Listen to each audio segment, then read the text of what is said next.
अगर पोलराइज्ड हुआ महाराष्ट्र का वोटर तो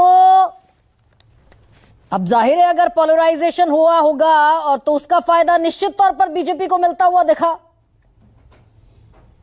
नहीं, पोलराइजेशन कितना हुआ है, किस वजह से हुआ है, ये पूरा विश्लेषण का विषय है।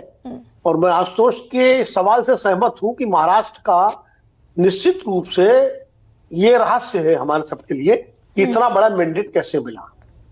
4 महीने पहले भी जब लोकसभा चुनाव हुए थे तब भी पोलराइजेशन की कोई कम कोशिश नहीं की गई थी। आप एक भाषण बता दीजिए प्रधानमंत्री जी का या गृह मंत्री जी का या महाराष्ट्र में बीजेपी के नेताओं का जब पोलराइजेशन की बात न की गई हो, जब मुस्लिम्स को टारगेट करके भाषण न दिया गया हो कि वो मंगलसूत्र चला जाएगा, भैंस खोल लेंगे, ये चला जाएगा, मुस्लिम आरक्षण हो जाएगा। मतलब पोलराइजेशन की पूरी कोशिश 2024 में की गई लोकसभा चुनाव में, लेकिन तब पोलराइज नहीं हुआ। तो ये कह रहा है खाली बटेंगे कटेंगे से इतना पोलराइज हो गया कि 15% का फर्क आ गया, मैं इससे सहमत नहीं। कुछ थोड़ा बहुत असर हुआ होगा ये, लेकिन मुझे लगता है अगर दोनों राज्यों को देखें और एक सूत्र में अगर बात करें तो भैया पैसे बटेंगे तो वोट मिलेंगे, सीधी सी बात है। वहां तमाम सरकारी योजनाएं शिंदे जी ने बरसात कर दी और लोगों के खातों में पैसे पहुंच गए। यहाँ मैया योजना की बरसात कर दी हेमंत सोरेन ने, तो पैसे पहुंच गए और दोनों को वोट मिल गए। नहीं, मैं अगर पोलराइजेशन पर ही विनोद जी थोड़ा और समझ लूं आपसे कि भाई अगर हिंदू वोट पोलराइज हुआ, उद्धव ठाकरे अननेचुरल अलायंस में जाकर बैठ गए, लोकसभा चुनावों का उद्धव ठाकरे का परफॉर्मेंस और विधानसभा चुनावों का उद्धव ठाकरे का परफॉर्मेंस जमीन आसमान का फर्क है।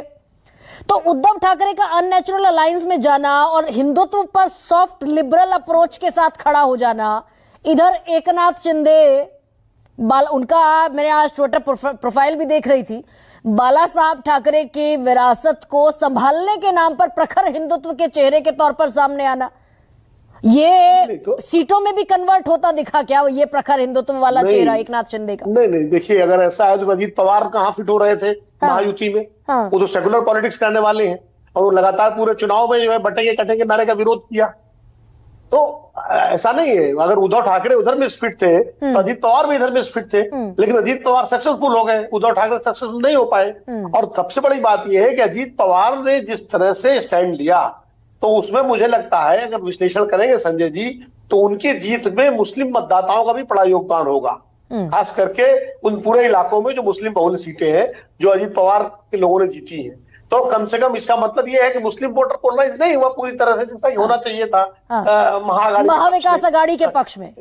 हाँ, कहीं ना कहीं जो है उसमें से जो एक योजना थी एनडीए की, महायुति की, कि मुस्लिम वोटों में बिखराव पैदा किया जाए, इसके लिए मदरसे के शिक्षकों के आपने जो है तनख्वाहें बढ़ाई और अजीत पवार को एक तरह से खुला छोड़ दिया कि वो खुल करके जो है बटेंगे कटेंगे का विरोध करे। नवाब मलिक को टिकट दे दिया उन्होंने देवेंद्र फडणवीस के विरोध के बावजूद।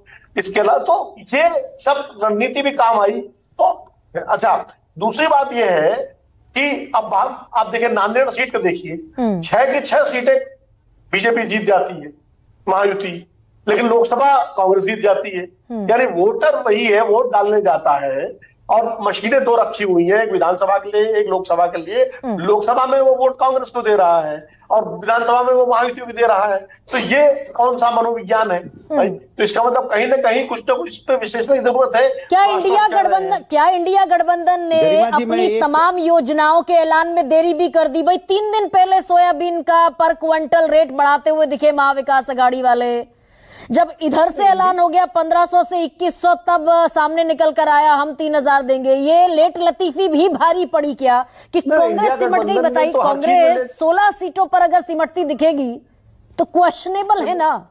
गरिमा जी, इंडिया गठबंधन ने तो हर चीज में लेट लतीफी की। हाँ, जो काम उनको लोकसभा चुनावों के तुरंत बाद करना चाहिए था, सीट एडजस्टमेंट का काम और अपना एक लीडरशिप आगे प्रोजेक्ट करनी चाहिए थी, जो सारी चीजें उसमें तो आखिर तक महायुति ने पहले कर लिया था अपना सारा। दूसरी बात यह है कि महायुति की लीडरशिप ज्यादा एकजुट दिखाई पड़ी। कुछ छोटे मोटे बयानों को छोड़ दीजिए, बाकी बड़े नेताओं के बीच में कोई बयानबाजी नहीं हुई। यहाँ तो नाना पटोले और संजय राउत के बीच में लगातार बयानबाजी हो रही थी। तो इससे क्रेडिबिलिटी लॉस तो होता ही होता है। झारखंड के बारे में एक बात तो कहना चाहूंगा जिस पर संजय जी को गौर करना चाहिए खास करके, कि झारखंड में एक नई फोर्स के रूप में जयराम महतो का उदय हुआ है। जिनको 17% वोट मिला है। हाँ। ये कुर्मी वोटों की जो सेंधमारी की है, जो आजसू के पास था। आजसू से 2014 में बीजेपी ने गठजोड़ किया था और सरकार बनाई थी। 2019 में वो गठजोड़ टूट गया था, उसका फायदा जेएमएम और कांग्रेस को मिला, और इस बार आजसू से फिर गठजोड़ किया। बीजेपी को उम्मीद थी मैं झारखंड पर विनोद जी दूसरे से, लेकिन वो 17% वोट मैं दूसरे राउंड में झारखंड पर भी आऊंगी जरा महाराष्ट्र, लेकिन पहले समझ लें विश्लेषण भी करना चाहिए कि वोटों भाई पोलराइजेशन हुआ और इंडिया गठबंधन की लेट लतीफी भी भारी पड़ी कि भाई लीडर ऑफ ऑपोजिशन का पद भी मिलता हुआ महाविकास आघाड़ी को नहीं दिखेगा।